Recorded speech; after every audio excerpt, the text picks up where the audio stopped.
و قول مؤلف رحمه الله تعالی اعلم رحمك الله تعالی بدون، یعنی مؤلف او را شایسته رحمت قرار میده، میگه که اعلم رحمك الله، یعنی بدون، آگاه باش که الله تو را رحمت کند. کلمه اعلم که در درس گذشته ما بیان کرده بودیم امری مستقیم است به طلب و به دست آوردن علم، یعنی اولین چیزی که لازم است آگاهی و علم است. این یک کلمه تنبیهی است که کلمه آگاهی است، بدون اعلم، که عادتا پیش از ذکر امور مهم آورده می شود تا شنونده طالب علم هوشیار بگردد. یعنی معنیش این است که ای مردم به هوش بیایید، ای مردم به خود بیایید، چیز مهمی و حیاتی پس از این برای شما گفته می شود. و با زبان آسان اگر ما را بگویم به هوش بیا، به خود بیا، متوجه شو و اطمینان حاصل کن به آنچه که بر تو گفته می شود. و سپس مؤلف چه گفت؟ رحمک الله، این دعای است الله تو را شایسته رحمت قرار بدهد، تو را الله رحم کند. این دعای است از جانب مؤلف بر خواننده، بر گوش کننده. او بر ما و شما میگوید الله تو را رحمت کند. یعنی مؤلف تنها تعلیم نمیدهد بلکه محبت و لطفش را نیز بر ما و شمایان بیان میسازد. با دعا که گفت رحمک الله، الله تو را رحم کند، گوش بده. در این اعلم رحمک الله هم فرمان آموختن علم است و هم دعای رحمت برای ما و شمایان است که امروز آمدیم گوش میدهیم تا علم و عمل با رحمت الله سبحانه و تعالی پیوست بگردد، ما و شما از نیکوترین مردم قرار بگیریم. پس گفت چیز؟ اعلم رحمک الله، بدون الله تو را شایسته رحمتش قرار بدهد، انه یجب، اینکه واجب است، اینکه واجب است، یعنی شرعا واجب به حکم حتمی و قطعی رو میگویند. فرق بین واجب و فرض هیچ فرقی ندارد. جمهور علما بر اینند. این واجب بودن نه واجب کفایی است، فرض کفایی میگوییم، بلکه واجب عینی است، فرض عین است و مثل نماز و روزه. یعنی برای هر شخص مسلمان، چی مرد باشد، چی زن باشد، چی جوان باشد، چی پیر باشد، حتمی است. نه تنها برای یک گروه خاص از مردم یا که طالب علم یا که علما، بلکه برای هر کسی، نوبسته از سین سالش، نوبسته از جنسش، واجب است. علی کل، بر تمام. کل از لفظای عموم است در زبان عرب، یعنی بدون استثنای تمام مسلمانان را شامل میگردد، در بر میگیرد. در دام چه گفت؟ مسلم و مسلم تاکید کرد بر هر مسلمان مرد و مسلمان زن. در اینجا ذکر شده است که مرد زن خلاف در سزاوار هستند. برای چی؟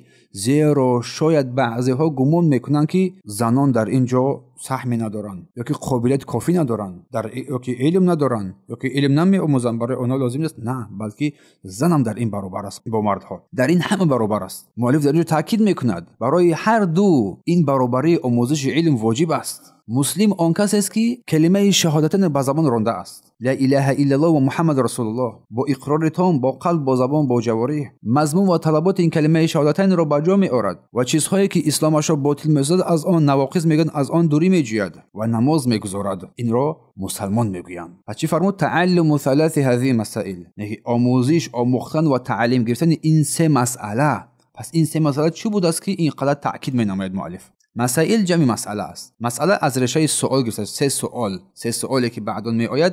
به این سه سوال ما باید جواب قانع کننده داشته باشیم در خود. یکی چیزی که آدمان از این چیزا میپرسند باید اینا رو ما خوب بدونیم. اما در اینجا معنای این تنها سوال نیست، بلکه اساس و قاعده های سه اساس و سه قاعده است که این رو انسان باید بداند. مسئله اینه که قاعده های اساسی که زندگی مسلمان بر آن پایه میگیرد، اساس می‌یابد. خوشحالی و خوشبختی انسان بر این رواج می‌یابد که در دست گذاشته گفتیم یکم علم، شناخت پیامبر، شناخت الله، شناخت رسول الله با دلیل‌ها، عمل کردن با آن، دعوت به سوی آن و صبر کردن با آن. یعنی مؤلف در اینجا شاخه نور رو برای ما با نور آغاز کرد، با شاخه‌های نور آغاز کرد تا شخصی خواننده که گوش کننده احساس کند که من فرا خوانده شده ایستادم به سوی رحمت الهی، با دعای نیک من باید با سوی این چیزی که برای ما واجب است باید با سوی این باز بگردم و این رو تعلیم بگیرم و بیاموزم. اعلم رحمک الله، بدون الله تو را شایسته رحمتش قرار بدهد. کلمه اعلم، بیاموز، بفهم، بعد از بیاور این علمی که برای تو مهم است. علما میگویند که این کلمه وقتی میآید که سخن درباره چیزی بسیار مهم است.